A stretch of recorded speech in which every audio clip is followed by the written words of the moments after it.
NFL draft is just 1 week away. We're taking a look at Evan's top 50 big board. We're breaking it down 10 players at a time. We did our first 4 tiers. We're on to the final one.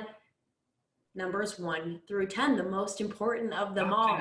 No offense to the other picks, but we love 1 through 10. So let's start with an offensive player. So the way this was designed is that if the Patriots come away with any of these 10 names, any of these 10 prospects at 15 or earlier in the draft, they did really well on draft night, right? These are the guys that we want them to draft in the first round. The 11 through 20 tier is the guys that they kind of might end up with at that point in the draft. 1 through 10 is the guys you want to target. So the offensive players 1 and 2 right off the top, Justin Fields, Trey Lance, the 2 quarterbacks, right? That I really feel like are the best talent-wise. Mac Jones may be the most cerebral, maybe the most smartest kind of game manager type of quarterback. Justin Fields, though, number 1 on the big board for good reason. One of the most accurate passers from the pocket. I want to stress that, from the pocket in the last 5 drafts that we have seen. Baker Mayfield, Joe Burrow, Justin Fields. That's what we're talking about in terms of downfield accuracy at the quarterback position. On top of the downfield accuracy and all that hogwash about him not being able to read a defense or get through a progression is just that hogwash. Plenty of full field reads, especially in that Ohio State offense, really stressful field reads for Justin Fields. And he was one of the few quarterbacks in this class that wasn't propped up by RPO numbers, wasn't propped up by play action numbers, wasn't propped up by screens. That wasn't a huge part of the Ohio State offense either. So we're talking about a downfield thrower and putting a lot of tape out there of full field progressions, throwing the football down the field.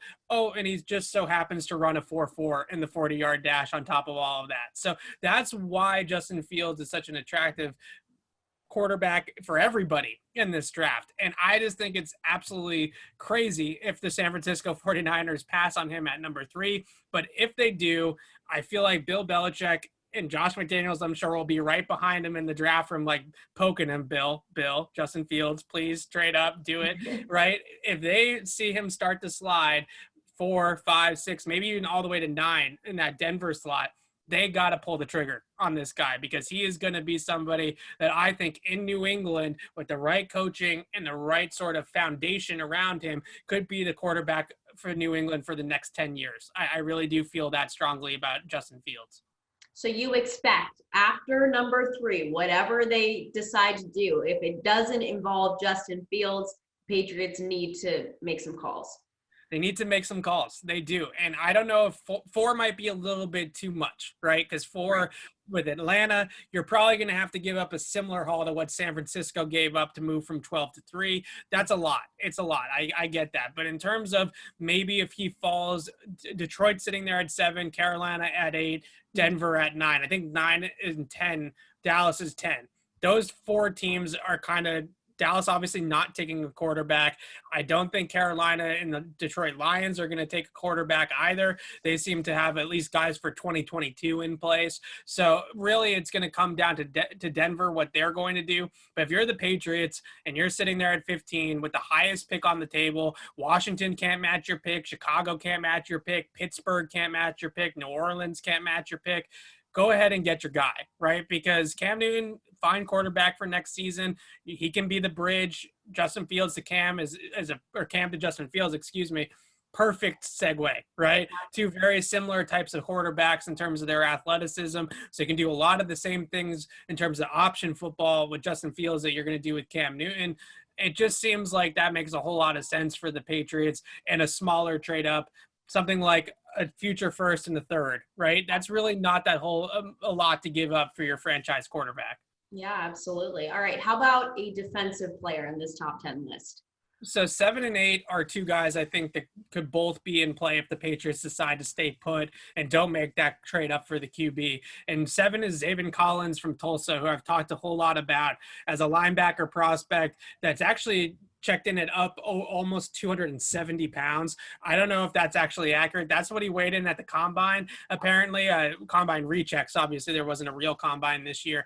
He was closer to 260 at his pro day. That'd be my guess of where he's going to play at the NFL level. A linebacker that can certainly play on the edge and off the line of scrimmage, and is a really athletic player in coverage and in space as well. He had the highest coverage grade out of this entire linebacker class, according to Pro Football Focus. So somebody that can definitely move off the line of scrimmage, sideline to sideline pursuit and range there from that off the ball linebacker position.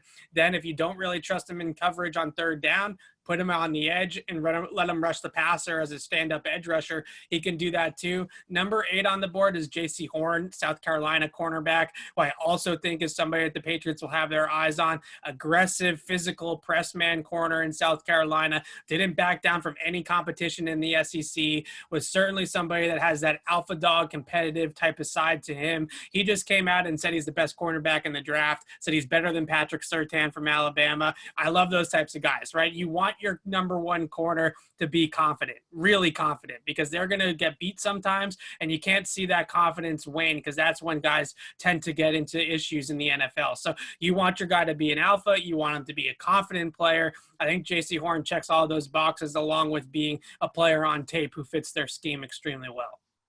All right, well, there you have it. There are some players to keep an eye out for in picks 1 through 10. To see Evan's full list, head to our website, clnsmedia.com. It'll fill you in on his thoughts on picks 1 through 50 good fits for the New England Patriots in this year's